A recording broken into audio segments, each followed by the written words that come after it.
alguns domingos atrás, começamos a falar sobre atitudes que nos fazem feliz. E nós precisamos fazer uma diferença entre felicidade e alegria. E essa diferença, ela se faz notória em alguns aspectos da nossa vida, em alguns momentos específicos do dia a dia. Por exemplo, a felicidade, ela é um estado de espírito e depende muito das circunstâncias. Se você teve uma promoção no seu emprego, então você fica feliz. Se você teve um curso concluído, você também fica feliz.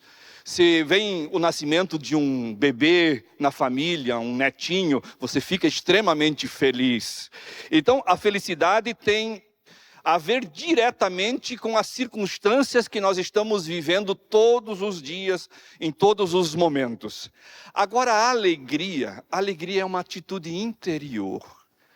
A alegria é fruto do Espírito. E a alegria, ela independe das circunstâncias. Enquanto a felicidade, ela está totalmente voltada por aquilo que acontece nosso dia a dia, as circunstâncias, a alegria não. A alegria, eu posso estar experimentando um fato ruim, um fato difícil, uma provação enorme, e mesmo assim, eu manter um coração extremamente alegre. Porque a alegria é uma atitude interior. Alguém já disse certa vez que a alegria é a bandeira que tremula quando o rei está presente. E no caso, quando Jesus, o nosso rei, ele está presente. Então, a alegria, ela não tem a ver com ter ou não ter. Mas a alegria, ela tem a ver com ser ou não ser. Como disse William Shakespeare no século XVII, ser ou não ser, eis a questão. E nesta questão em particular, tem tudo a ver com a sua vida, com a minha vida. Então, a alegria do coração não reside, queridos, nas coisas que nós possuímos, mas ela está totalmente atrelada na atitude da nossa alma. Eu estava ouvindo o testemunho de um médico muito simples, no seu modo de viver, humilde, na sua postura. E quando ele estava ainda jovem, solteiro, em casa, todos os da família ajudavam na casa, trabalhavam para o sustento e o suprimento das necessidades, ajudavam de todas as formas nas despesas que haviam na casa. E certo dia chegou o tempo dele sair de casa porque o curso de medicina que ele iria fazer era de tempo integral. E ele então precisava deixar a casa e veio uma angústia e uma preocupação no seu coração. Puxa vida, como é que vai ficar a minha mãe? Como é que vai ficar os meus irmãos? Sem agora a minha ajuda e além do mais, eu vou precisar ser amparado. E quando começou o curso, a mãe, ela ficou extremamente feliz, porque o filho estava tendo uma oportunidade de fazer esse curso tão importante que ele queria realizar. Mas ele ficou extremamente preocupado. A preocupação era no suprimento das necessidades da casa. E a sua mãe então veio a ele e lhe disse: filho, vai fazer o seu curso de medicina. Nós vamos dar um jeito. E ela tinha como atividade diária para conseguir recursos lavar roupa. E aí ela disse para o filho: eu vou lavar mais roupa. Então o filho foi para cursar. Quando ele chegava à noite em casa, a mãe estava lá na lavanderia, os dedos todos carcomidos, os dedos todos eles machucados, feridos, de tanto lavar roupa. Era um tanque ainda, daqueles tanques antigos, de todo o esforço que ela fazia, mas ela estava louvando, ela estava cantando, ela estava glorificando a Deus, mesmo diante das dificuldades, mesmo diante de um trabalho tão difícil. Sim, é isto que tem a nós o sentido da verdadeira alegria. Mesmo por nós passarmos por momentos nesta vida de adversidades, de lutas, de dificuldades, nós temos um coração alegre. E a felicidade do nosso coração não reside, meus amados, nas coisas que nós possuímos, não. Mas está aqui dentro, na atitude do nosso coração. Você pode ter todas as coisas nesta vida e ainda ser uma pessoa extremamente infeliz. Conheço muitas pessoas que têm do bom e do melhor neste mundo, mas são extremamente infelizes. Você pode estar cercado de muita gente, de muitas pessoas, e você pode se sentir o mais solitário entre todos os que estão na face da terra. Você pode estar desfrutando dos ambientes mais sofisticados, aqueles ambientes mais divertidos, mas a tua alma por dentro pode estar arrebentada. A tua alma, lá no teu íntimo, pode estar extremamente seca, vazia. A tua alma, ela ainda não encontrou o sentido da vida enquanto ela não for a presença de Jesus. E ser feliz é uma questão de sobrevivência neste mundo mau em que nós estamos inseridos. Neste mundo tão triste, tão cheio de notícias todos os dias, que nos entristecem. E nesse mundo tendente ao pecado, mergulhado na incredulidade, onde os prazeres da carne têm dominado o comportamento do ser humano desta geração, graças a Deus que a palavra, ela nos desafia de que as nossas atitudes, elas podem nos levar a desfrutar uma vida extremamente feliz. Nós vimos isso em Mateus 5, verso 3. Qual foi a primeira atitude que nos torna feliz? É quando nós abrimos o nosso coração. Abrir o coração, ali diz, bem-aventurados os humildes, porque dos tais, os humildes de espírito, porque dos tais é o reino dos céus. O sentido ali da palavra humilde é como um mendigo. É como alguém que é destituído de qualquer favor. É alguém que se encontra extremamente necessitado, carente. Humilde, mendigo, é alguém que se encontra falido espiritualmente. Aquele que se curva, aquele que se encolhe, aquele que reconhece o seu total desamparo, a sua falência espiritual. Então, bem-aventurados os mendigos, os carentes da graça de Jesus. Os tais herdarão o reino dos céus. Hoje vamos então para a segunda atitude que nos torna feliz. A segunda atitude é: eu e você precisamos liberar perdão. Está em Mateus 5, verso 4. É o nosso texto base que nós vamos estar meditando. Um versículo muito simples. Talvez vai ser projetado aí, mas ele diz assim: felizes os que choram, pois serão consolados. Fácil, né? Felizes os que choram, ou bem-aventurados os que choram, pois serão consolados. Vamos dizer numa só voz? Bem-aventurados, pois serão consolados. Vamos orar? Pai, nós estamos diante da Tua palavra. Desejamos ouvir a voz do Teu Santo Espírito. Tudo que o Senhor deseja fazer em nós, que o Senhor possa ter a liberdade de trabalhar no nosso coração.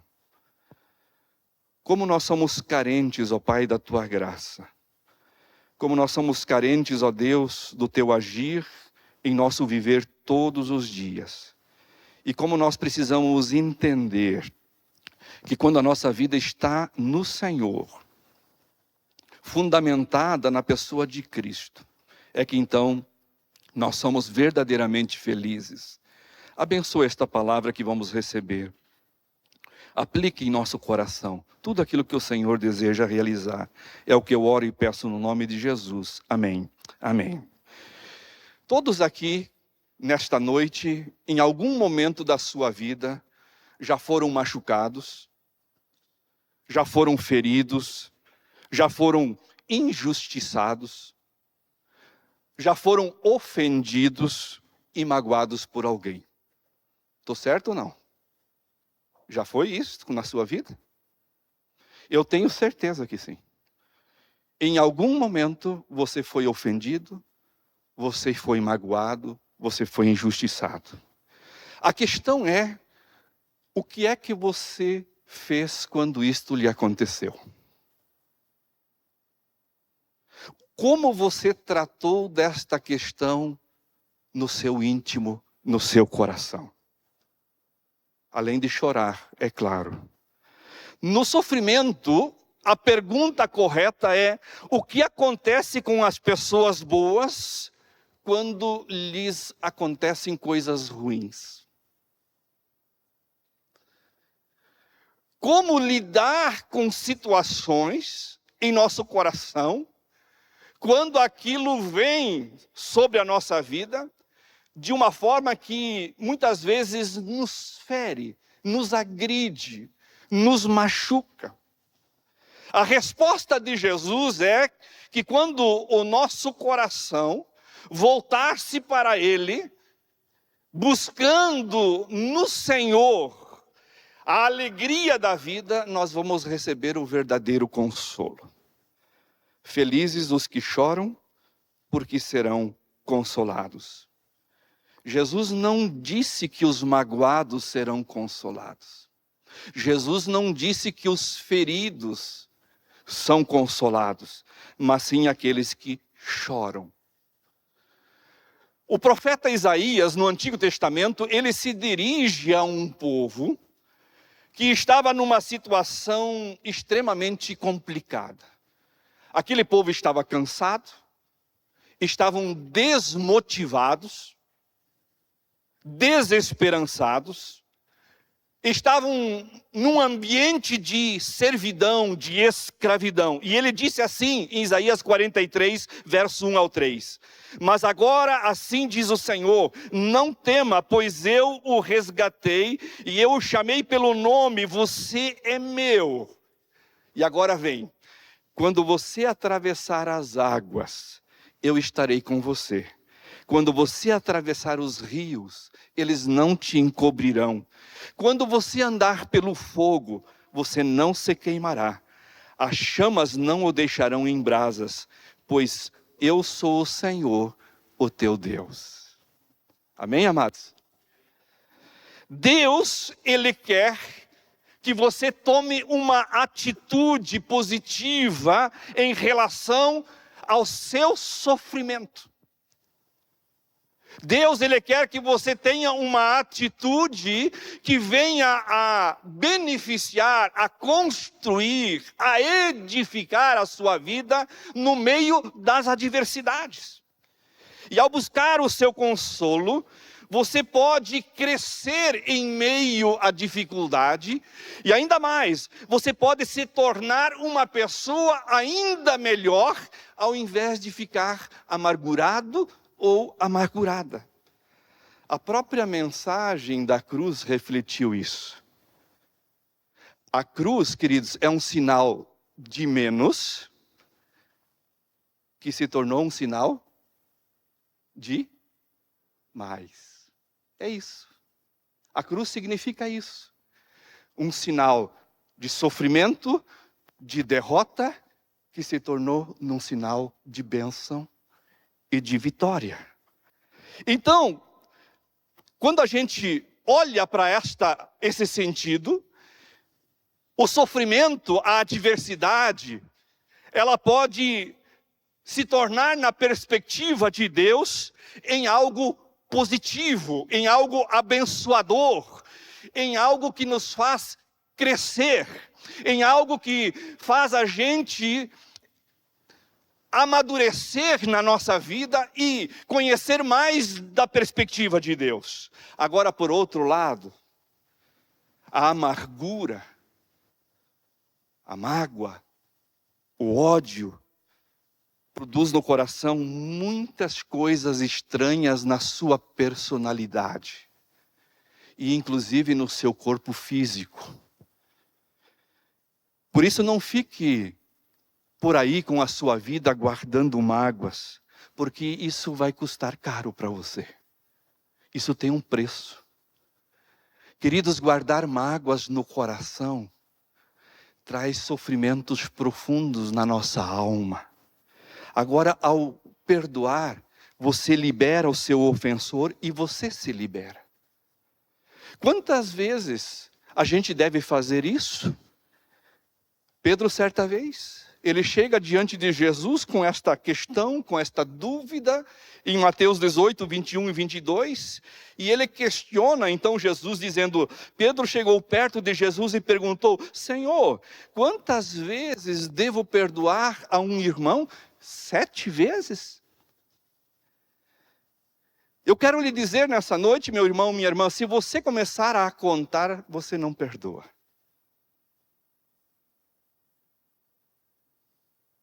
Se você começar aí colocar nos seus dedos, você não perdoa. É isso que Jesus estava dizendo. Se você, Pedro, começar a contar 1, 2, 3, até 7, você não perdoa. Você pode dizer, você fez isso? Eu não vou esquecer, de modo nenhum, porque quando você fizer aquilo outro, né, eu vou dizer para você, você fez aquilo outro.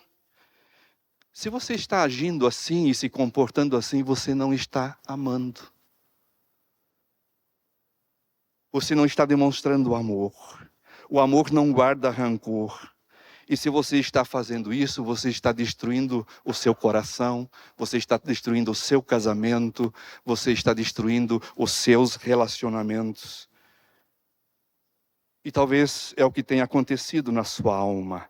E Jesus disse assim, você não deve perdoar apenas 7 vezes, mas 70 vezes 7.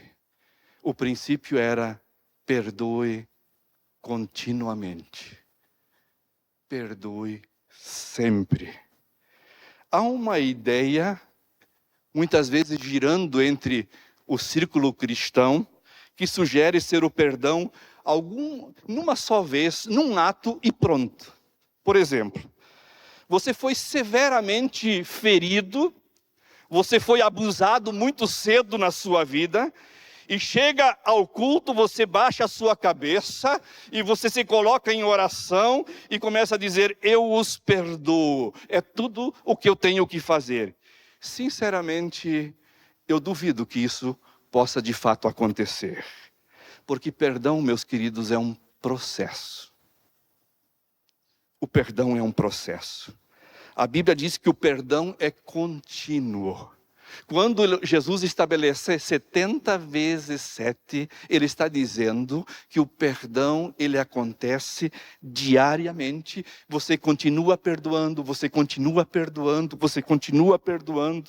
E cada vez que na tua memória acende a luzinha, você perdoa de novo, até o momento em que você libera o ofensor. Então você não vai mais precisar fazer isto. E como é que eu sei? Quando eu liberei completamente. Quando aquilo não me fere mais. Quando aquilo não me machuca mais. Quando aquilo não me dói mais. Você pode entender suas dores. Você pode orar então pelo sucesso das outras pessoas. Você pode pedir a Deus que Deus abençoe, que Deus sustente a outra pessoa, porque você se sente confortável na presença destas pessoas. A Bíblia diz, orem por aqueles que maliciosamente usam vocês. Eu imagino José, meus irmãos, ele foi desprezado pelos irmãos, foi jogado naquela cova. Foi dito para o pai como que se tivesse morto. Apresentaram ao pai uma capa de sangue, enfim, desprezaram o irmão. Deus levou o irmão para o Egito, José. Ele se torna vice-governador. Deus dá a ele a graça de ter um sonho de que vai ter fome na face da terra. Ele prepara tudo. Ele prepara a comida para os seus familiares que iam vir lá precisar da comida. E num momento, então, ali solene que Deus proporciona, Ele chama todos, o Pai também, na presença de todos. E ali naquele momento Ele libera o perdão. A presença deles não mais fazia mal ao coração dele. E quando você tem este comportamento e você libera, é quando você se sente perdoando. O teu coração, ele vai se sentindo livre. E se você não se sente perdoador, é porque você de fato precisa perdoar. Eu não sei sempre quando me sinto perdoando alguém, apesar disso, eu faço, não porque eu sinto, mas porque é uma coisa que eu preciso fazer. Eu tenho que fazer. Não é perdoar porque eu sinto que devo fazer isso, não. É um dever, é uma obrigação. Eu faço isso para me libertar, para me beneficiar pessoalmente. Deus diz que primeiro é a coisa certa e a segunda é que aquilo vai me beneficiar. É o que Paulo disse em Efésios 4:32. Antes sede bondosos uns para com os outros, compassivos, perdoando-vos uns aos outros, como também Deus vos perdoou em Cristo. Quando você pensa neste assunto, e quando você lê a respeito disso na palavra, ouve alguém comentando sobre essa realidade da nossa vida, quando você pensa talvez nos seus relacionamentos, quando você pensa no seu casamento, ou talvez na vida com os seus filhos, o que é que você sente? Você sente alívio ou você sente peso na consciência? Você sente que está com alguma pendência nesta área da sua vida? Se sim, a tua consciência cristã está te convocando para que você continue lembrando que você precisa perdoar e já. Mas saiba de uma coisa, o pecado, ele não te programou para o perdão. O pecado, ele não programou a minha vida e a sua vida para perdoar. Nós precisamos aprender a perdoar. E como é que a gente aprende? Olhando para como Deus nos perdoa. Olhando para aquilo que, de fato, nós temos na palavra. Queridos, não existe fórmulas mágicas. Não existe fórmulas instantâneas. Não existe um modelo aqui, humano, por parte de pessoas, de como nós podemos perdoar aos outros, mas há princípios que Deus deixou na sua palavra. E eu gostaria de examinar alguns princípios que saem do coração de Deus ao nosso coração, para nós exercermos o perdão na prática, na vida da igreja, nos relacionamentos, na vida lá dentro de casa. Porque a razão principal para perdoarmos é termos a consciência e crermos de fato como Deus nos perdoa. Então nós vamos ver agora como é que Deus nos perdoa. A primeira verdade da palavra de Deus é que Deus perdoa cada um de nós instantaneamente.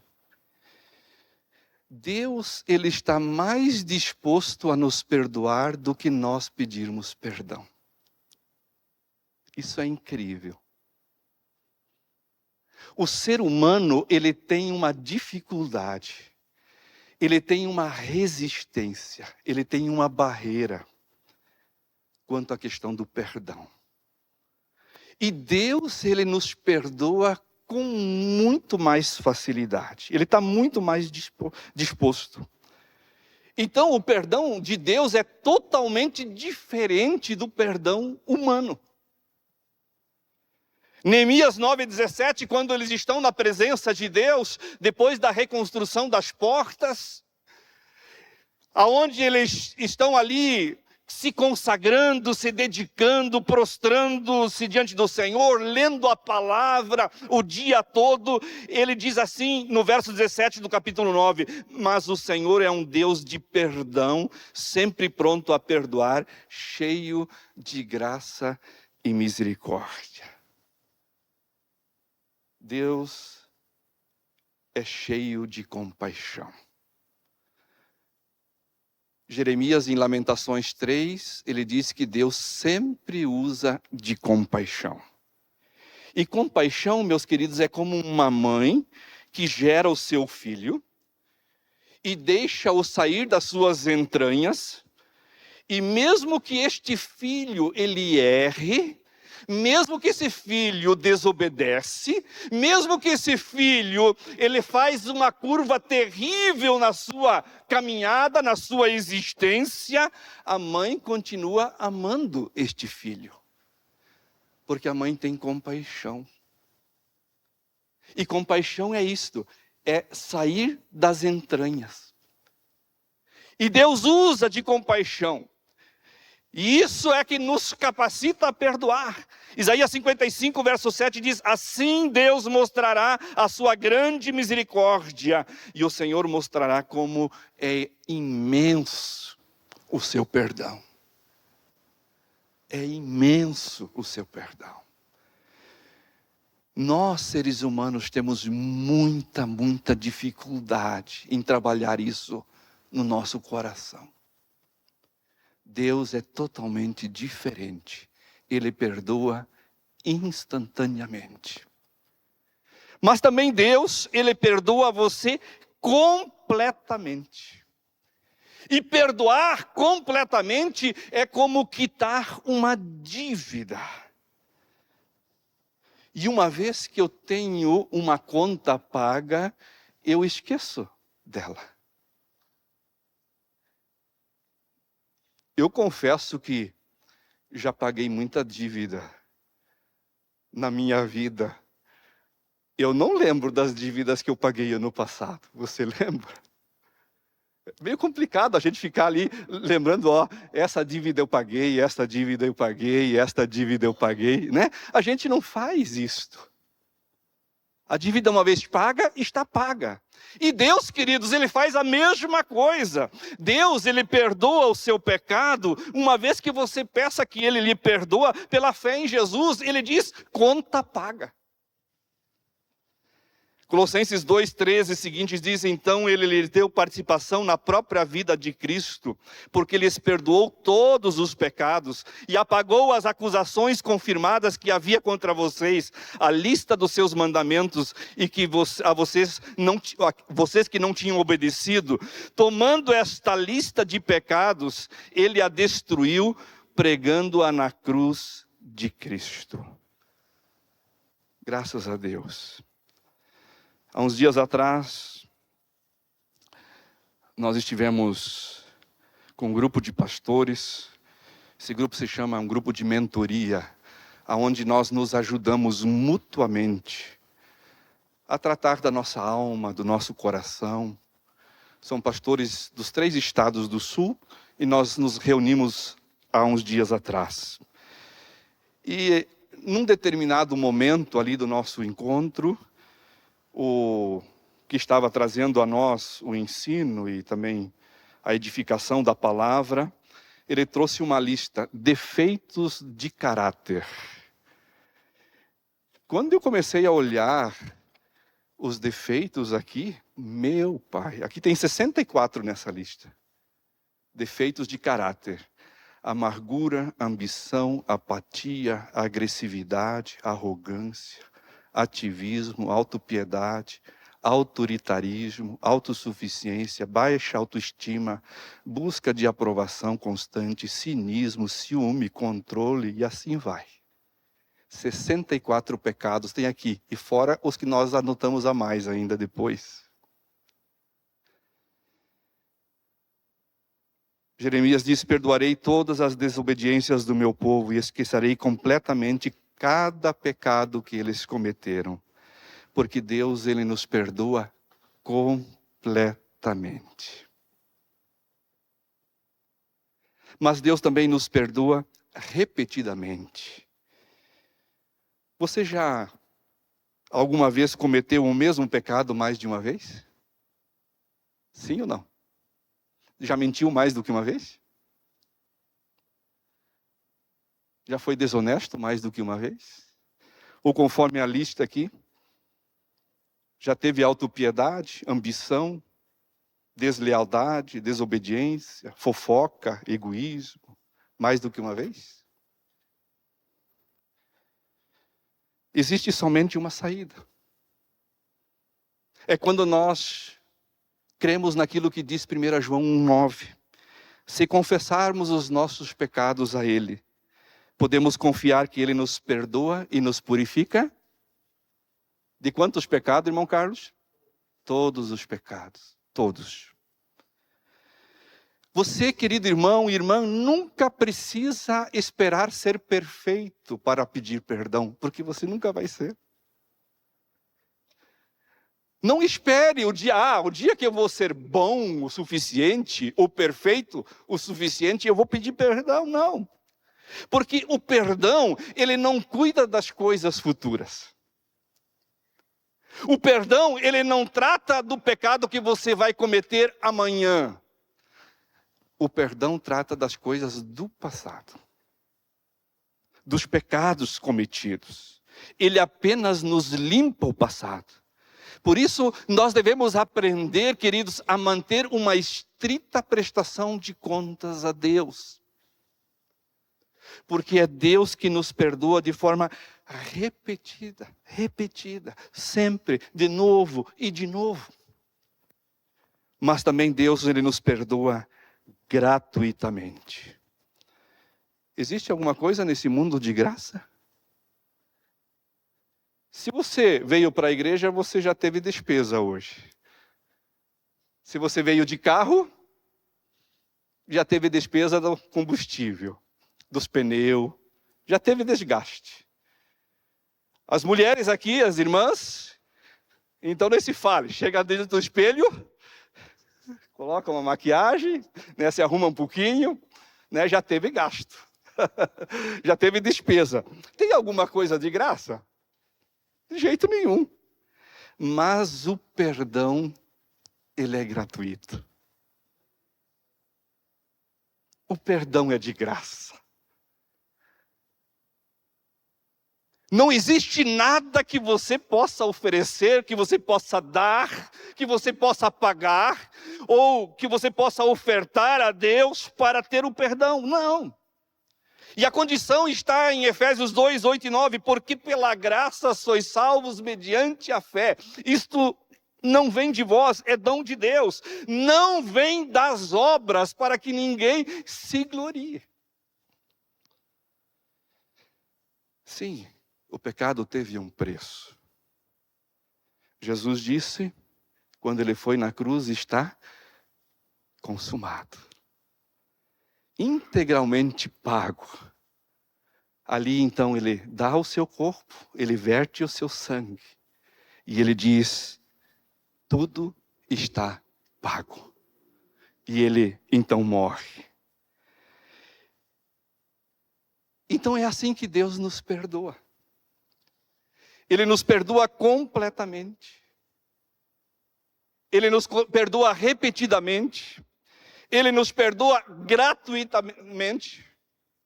Ele nos perdoa completamente. E é este o modelo que nós temos na palavra, da maneira como Deus trata com a minha vida e com a sua vida. E para que você vença a amargura e a mágoa e perdoa como o Senhor, existem alguns passos que você precisa seguir na sua vida. O primeiro passo é que você precisa ultrapassar o teu sofrimento. Você precisa nesta noite tomar uma decisão. O sofrimento destrutivo, misturado com a autopiedade, precisa cessar na sua vida. Existe o sofrimento que constrói, que edifica, o sofrimento que abençoa, o sofrimento que produz, que traz resultados positivos, mas o sofrimento aqui dentro que destrói, que tira a paz, que tira a alegria, precisa parar. A autopiedade, a dó, a pena de si mesmo tem que cessar. Você precisa viver acima do seu sofrimento. Por isso que Hebreus 13:5 diz: porque Deus mesmo disse, eu nunca o deixarei e eu nunca o abandonarei. Seja maior do que os seus sofrimentos, vá além deles. Derrote o sofrimento que te destrói, que te amarra, em nome de Jesus. Porque este sofrimento, ele quer te aprisionar. Ele quer te escravizar. Este sofrimento quer tirar a alegria da tua vida. Este sofrimento que talvez você está passando lá no teu íntimo por alguma situação, ele precisa ser retirado para que você experimente a bonança de Deus. Depois supere os seus fracassos. O apóstolo Paulo disse em Filipenses 4:13, tudo posso naquele que me fortalece. Quando Paulo fala isso, tudo posso naquele que me fortalece, ele fala, sei passar fome, sei ter necessidade, sei não ter roupa, sei passar frio, sei experimentar todo tipo de dor, de aflição, eu tudo posso. Você precisa aceitar as coisas ruins que te acontecem, sem contudo aceitar a sua derrota emocional. Certa vez uma viúva, ela declarou perto do caixão do seu marido, a morte que a tua morte me trouxe é pior do que a tua morte lhe trouxe. A morte que a tua morte me trouxe é pior do que a morte que a morte produziu em você. Ela estava dizendo que aquela morte estava acabando ela na sua vida emocional. Muitas pessoas, elas morrem emocionalmente porque elas não aceitam determinados fatos da vida. Dores, perdas, aflições. E as pessoas começam a ficar presas a esse tipo de perda e morrem emocionalmente. Você precisa superar isso. Por isso não pode desistir, porque os momentos difíceis, adversos, queridos, na nossa vida, eles não subsistem para sempre. Um filósofo sábio, ele certa vez definiu de forma muito sábia, não existe nada fora de nós capaz de vencer qualquer um de nós. Não existe nada fora de nós que pode vencer qualquer um de nós, sabe por quê? Porque aquele que está em nós é muito maior do que aquele que está nos outros e fora de nós. Vence o seu sofrimento. Se existe uma pessoa que nós temos na Bíblia que sofreu, foi o apóstolo Paulo. Em 2 Coríntios 11, o verso 24 seguinte diz assim, eu 5 vezes fui açoitado com 40 açoites menos 1, 39. O judeu não dava 40 para não errar a conta. Ele dava 39 para ficar dentro do limite, porque a lei determinava 40 chibatada. Então eles davam 39. Ele disse que 5 vezes ele sofreu. Ele sofreu naufrágios. Ele sofreu prisões.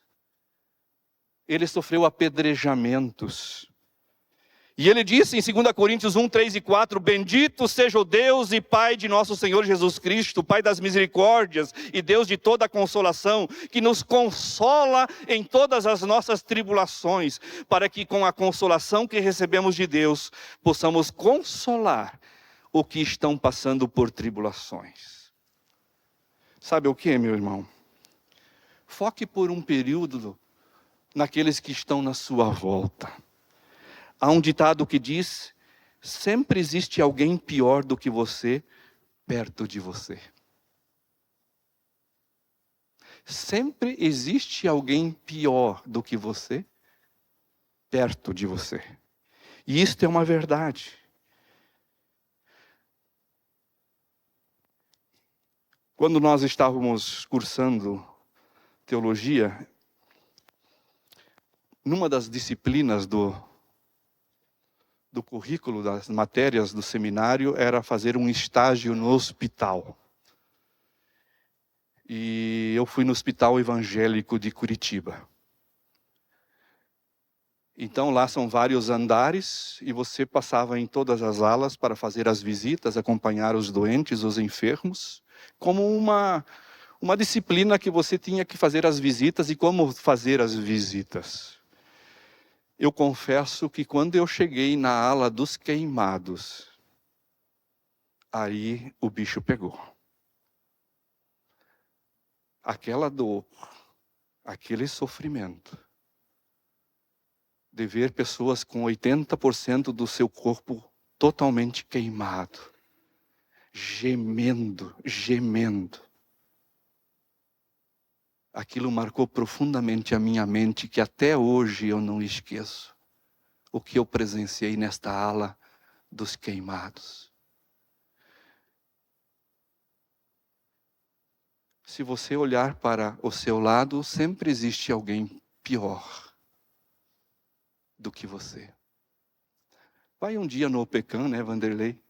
Vai lá em Cascavel no OPECAM. Vai lá, fica pelo menos umas 5 horas lá dentro, para você ver o que tem lá.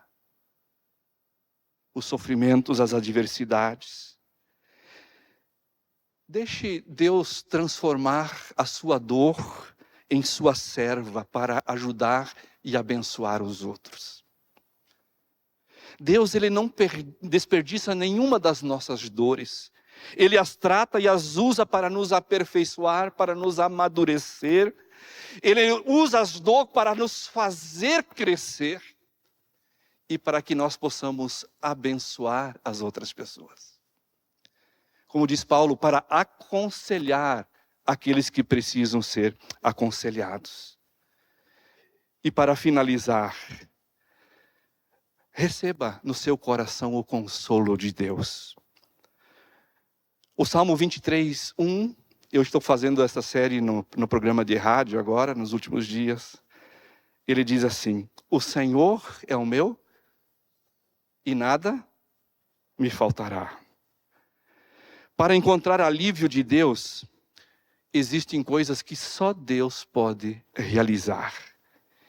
E nesse caso, eu e você temos que abrir o nosso coração para Ele, para experimentar os cuidados de Deus em meio às dificuldades, em meio às lutas.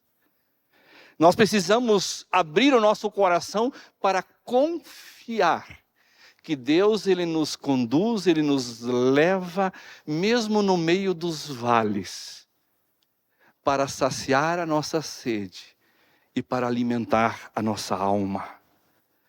Queridos, Deus, Ele não tem dó quando nós estamos no meio das aflições e das dores, no meio das lutas, dos desastres que vêm sobre a nossa vida. Não, Deus não tem dó. A despeito das suas lutas, Ele quer te levantar. Na verdade, Deus tem compaixão. E Ele quer secar as nossas lágrimas, aliviar os nossos medos e também nos dar uma nova perspectiva. É assim que nós devemos viver. Não permita que ninguém e nada lhe roube a verdadeira alegria que Deus tem para você e para a tua única vida. Única vida. Não permita que nada roube esta alegria. Hoje você precisa, para viver, ser feliz dentro dessa dimensão, viver livre de mágoas, de rancores, de raivas que talvez possa ter no seu íntimo.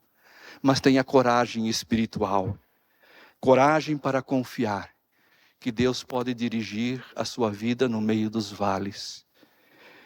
Procure ter equilíbrio emocional. A falta de equilíbrio, ela nos bloqueia de receber aquilo que Deus tem nos planejado para a nossa vida. Busque boas companhias. Cerque-se de pessoas agradáveis que consigam te erguer, te aconselhar e fazer as coisas certas.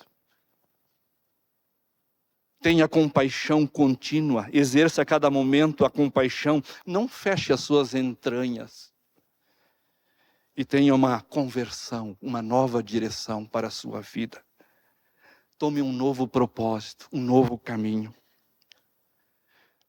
E negue-se a si mesmo. Negue-se a si mesmo. Queridos, às vezes no campo espiritual, nós temos que deixar o nosso orgulho de imaginar que nós sabemos e de que nós podemos. Nós precisamos deixar este orgulho. Tudo está no controle das minhas mãos. Não. E fazer uma coisa muito simples, que é dizer a Deus: Senhor, eu sou um pecador.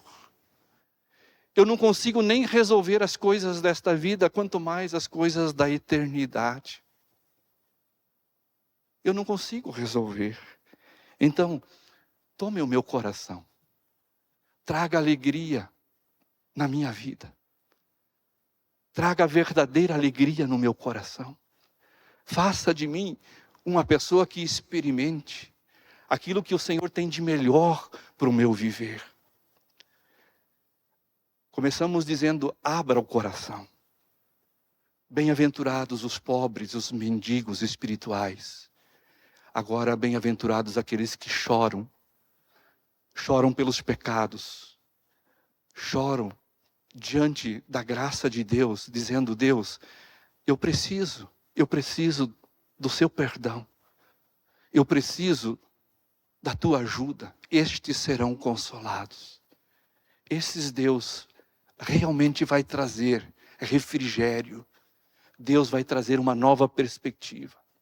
Deus vai trazer a verdadeira alegria. Vamos baixar nossas frontes, vamos orar. Pai querido, Pai de amor, obrigado porque é no Senhor que nós encontramos todos os recursos espirituais para uma vida feliz, uma vida vitoriosa, uma vida abundante. Tu mesmo disse em João 10, eu vim para que tenham vida e a tenham em abundância. E obrigado porque nós podemos chorar o nosso sofrimento, chorar a nossa dor, chorar aquilo que nos aflige no nosso coração, aquilo que nos inquieta diante da tua presença, com a promessa de que o Senhor nos consola, o Senhor enxuga as nossas lágrimas.